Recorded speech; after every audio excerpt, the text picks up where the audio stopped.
Welcome boys and girls, Costin here with a discussion about victory conditions in Total War Warhammer 3 Immortal Empires. One of the things Creative Assembly has talked about recently is how they are going to improve victory conditions in the game with the release of Lords of the End Times and patch 9.0. And hopefully it will create a far better situation in terms of the kind of victory conditions we do have across the game. Because there are some campaigns that do have fairly good victory conditions, and then there's campaigns that don't. And then there's campaigns anywhere in between them. So I'm going to look at the examples of really good victory conditions, or as good as they are in Warhammer 3. Some that are kind of in between, and then an example of some really bad ones, some really bad victory conditions.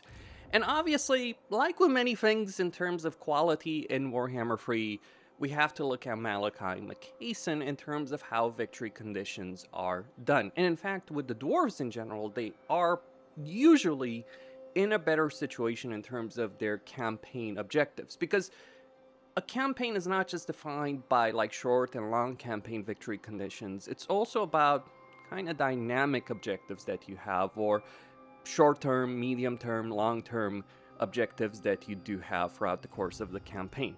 So with Malakai Makaisson, the short campaign victory condition is to win 4 legendary battles in Malakai's adventure. So you are incentivized to actually play around with Malakai's unique campaign mechanic. Now, this is not necessarily something that would work very well in every campaign. For instance, you can look at something like Grom the Punch, and if you had to play that campaign and get a whole bunch of recipes for a short campaign victory condition, that would not be ideal. But for Malakai, it works. In some cases it would work, in other cases it would not. But on top of that, you also have to defeat your natural enemies. So in this case, it's the war host of the Apocalypse, or Archeon, and then the Disciples of Hashut.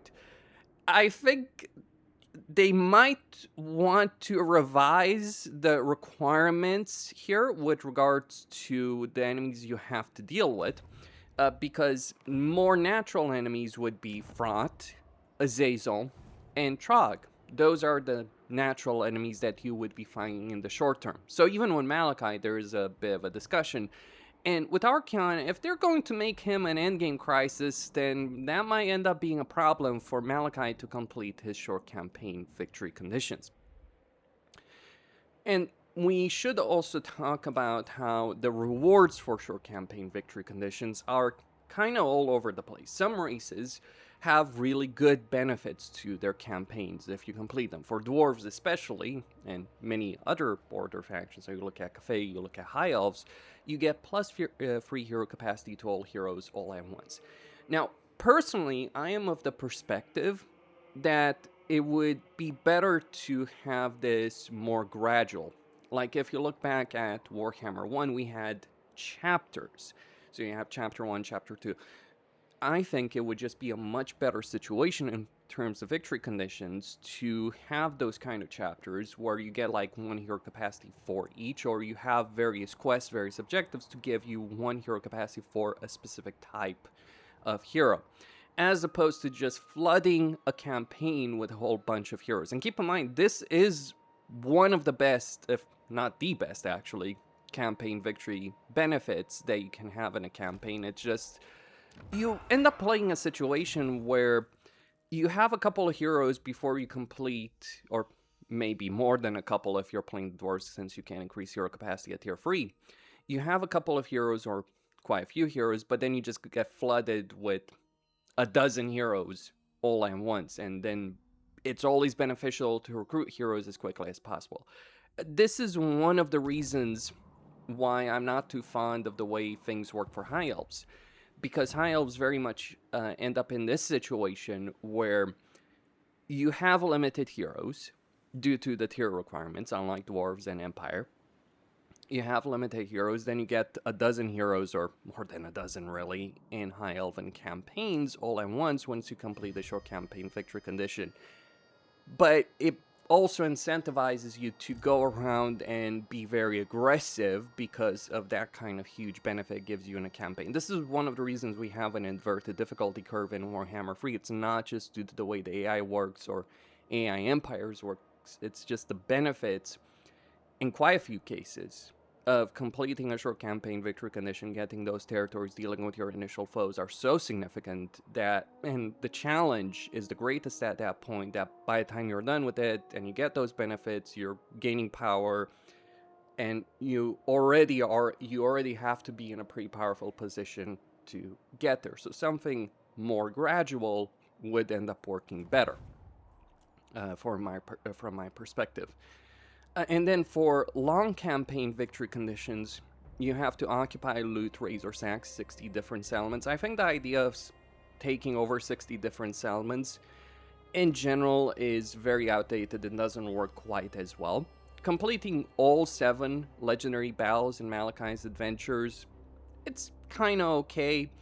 Though having to go all the way to deal with Grimgore is not necessarily ideal because it forces you to go after specific foes. Although, this is kind of where the randomization comes in and why these objectives of focusing on specific foes is not strictly the best in the world, because those factions may be wiped out with the exception of Servants of the Conclave. And you get hero recruit rank plus 10. So I think really good campaign victory conditions would allow you more incentive to go out there and do whatever you want. But with Malakai, it's better, at least because of the short campaign victory condition. Sure, you might have to defeat Archeon and Astrogoth, but outside of that, you do have a lot of choice variety, especially because with Malakai's campaign, and this is why he ends up winning out, really, these adventures, you don't have to do any specific adventure. Sure, you may start with just gyros and cannons, so you do have a choice, going up against Chaos Dwarves or going up against Norscans, essentially, because of the locations of these adventures. However, it does give you a great deal of variety in terms of how you're approaching campaign, and this is why I consider Malakai a really good example of campaign objectives and how they're dealt with. And with Dwarves, you also have the Legendary Grudges with those objectives, and you don't have to do this, or if you have to do this, depending on which campaign you're talking about, you do have a great deal of choice for it. Sure, it could be improved. Like, for instance, do I really have to occupy all of Norska or Athaloran in order to do it? For instance, if, say, I'm allied to Kislev, I should be able to complete these objectives. But again, emphasis, this is one of the best case scenarios without being too simplistic. There are some campaigns where you have far more simple campaign objectives, where it's just like take 30 settlements and you complete the victory condition, but that's not really so much of an objective. It's just basically play the game, win, more or less, as opposed to an objective which requires you to do something specific. Whereas with that kind of campaign situation, Malakai really wins out, at least in terms of variety. We could also talk about Grumbrindle having something very simple to do in his campaign, because his campaign victory condition is to just basically take first elements and then beat the crap out of Malekith. So that kind of works out on the simple end of things, really, if you want something very straightforward. But I think, like, if we're looking at campaign victory conditions, it should be something that gives you a variety of choice, gives you different opportunities to complete a campaign. And that's one of the things that we're really missing. Like, sometimes you do have, like, you have campaigns where there is that variety of choice, but in reality, it's just like, just fight everyone, whoever you want, and it doesn't matter, as opposed to, say, having free lines, for instance, free choices. Like, with Malakai, you do have those choices intrinsically baked in the campaign. For instance, dealing with Kislev, Azazel, and Trog, or going into the Northern Chaos Waste, or going into the Darklands. That's just because of the design of the campaign. I think it would be good to have campaign victory conditions reflecting those kind of choices and rewarding you for that. The Legendary Grudges do, the adventures kind of make up for it, but not fully even so.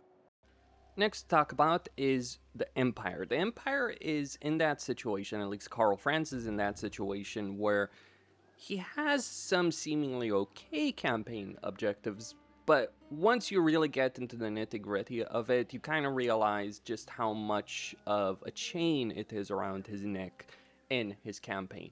If we look at the victory conditions, the short campaign is to defeat Empire Secessionists, which you're always going to do, the Barrow Legion, and Sylvania.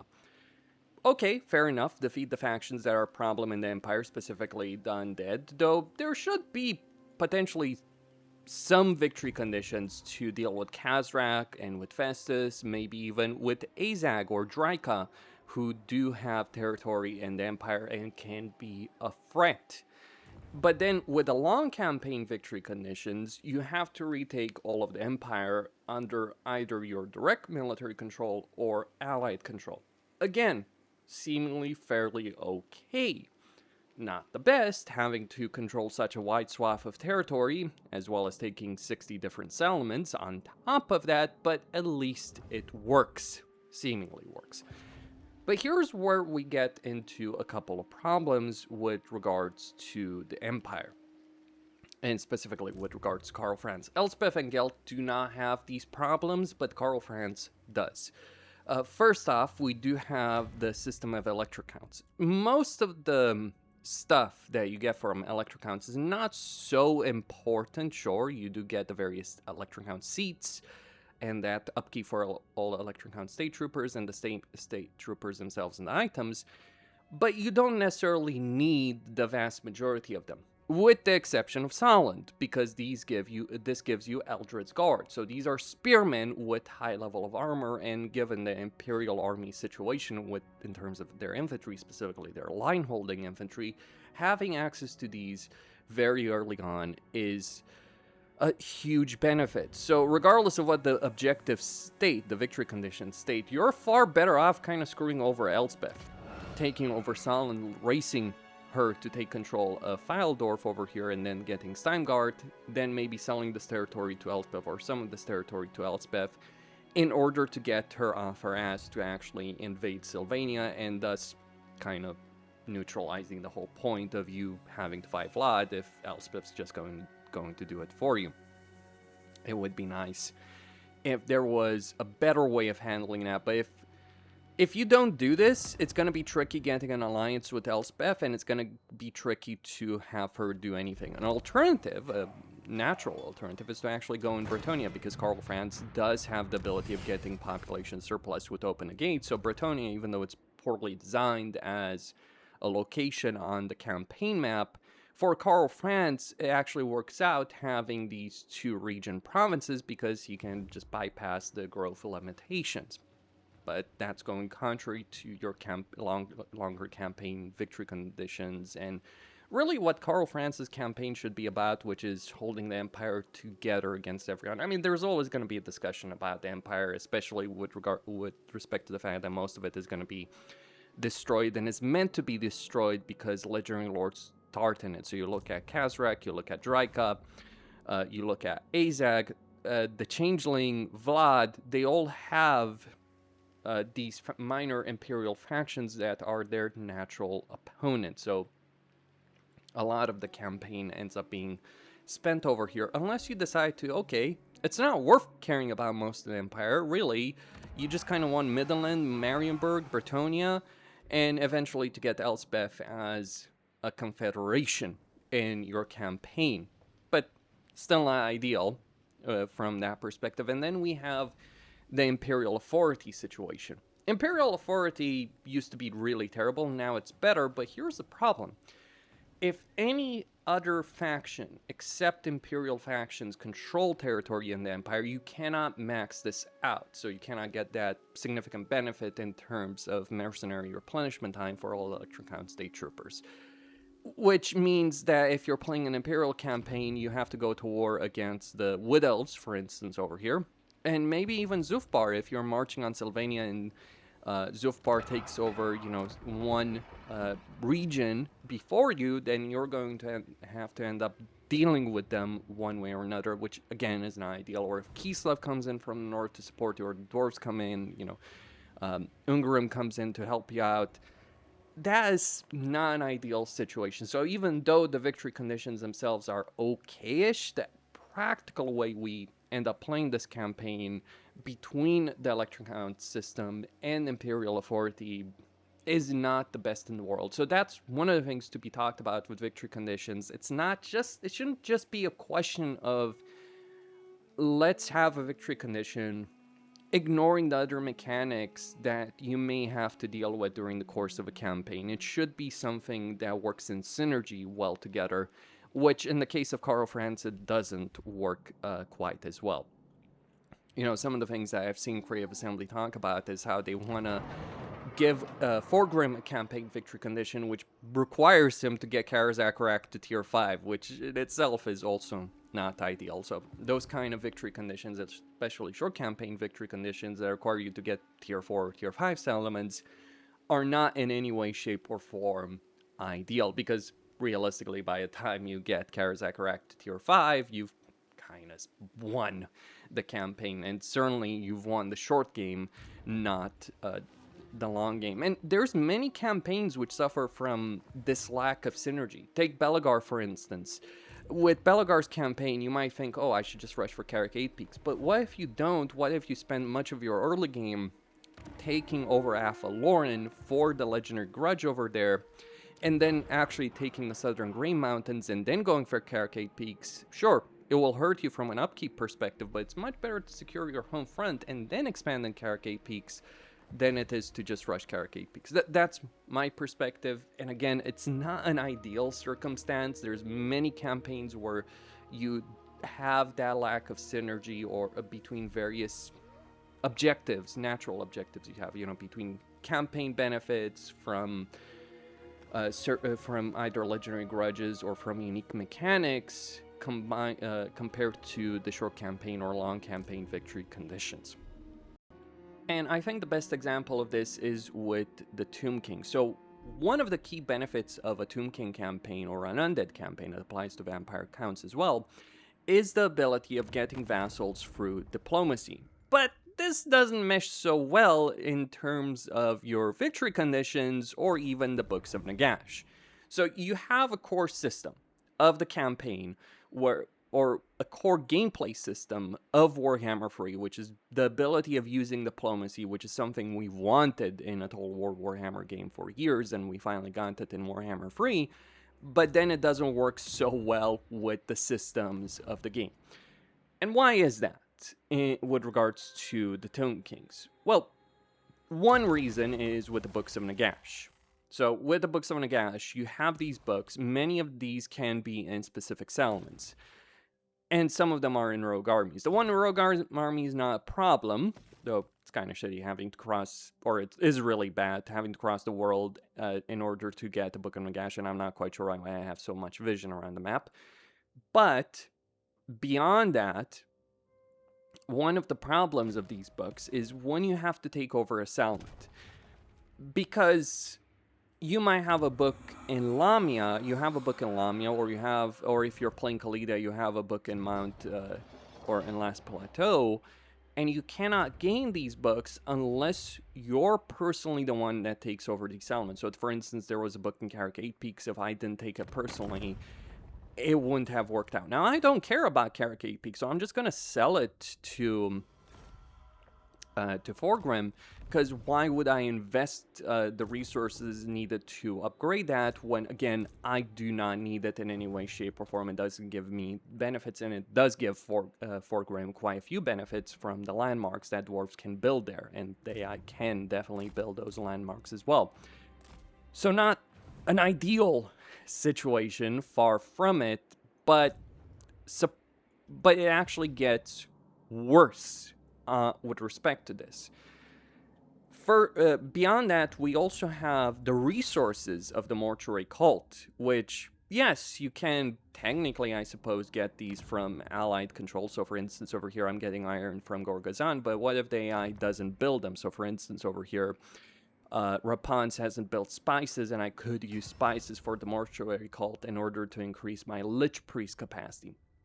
Not ideal in any way, shape, or form with regards to it. It's not the worst situation.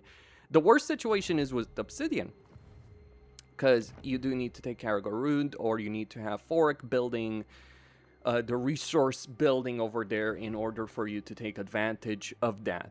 Maybe he will, maybe he won't, but just not great from that perspective, especially because it screws you over from a diplomatic point of view. Even if you're not looking to take advantage of vassalization, it just forces you to fight certain factions for certain settlements, but it actually gets worse with the victory conditions.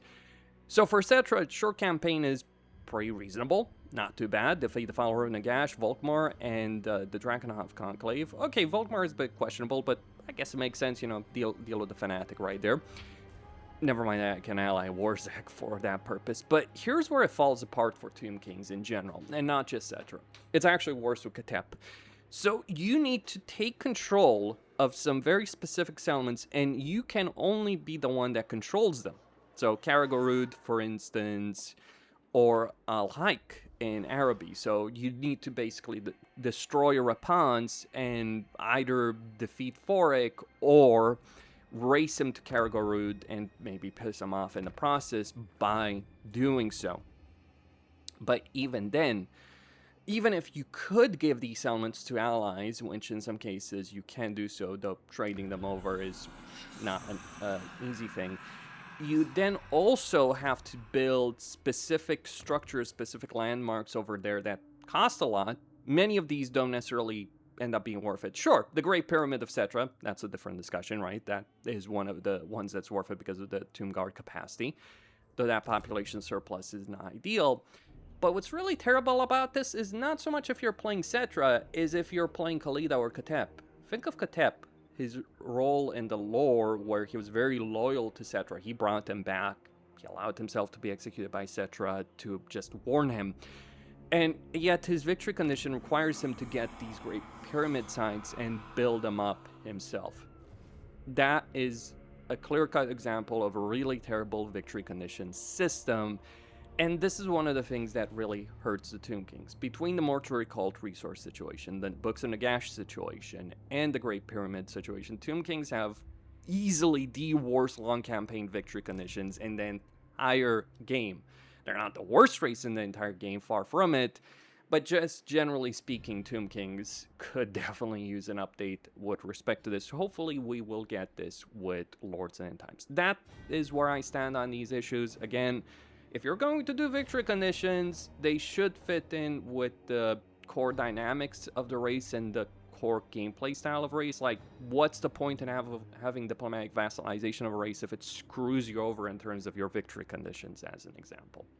I'm just saying, that is something CA could do a lot better.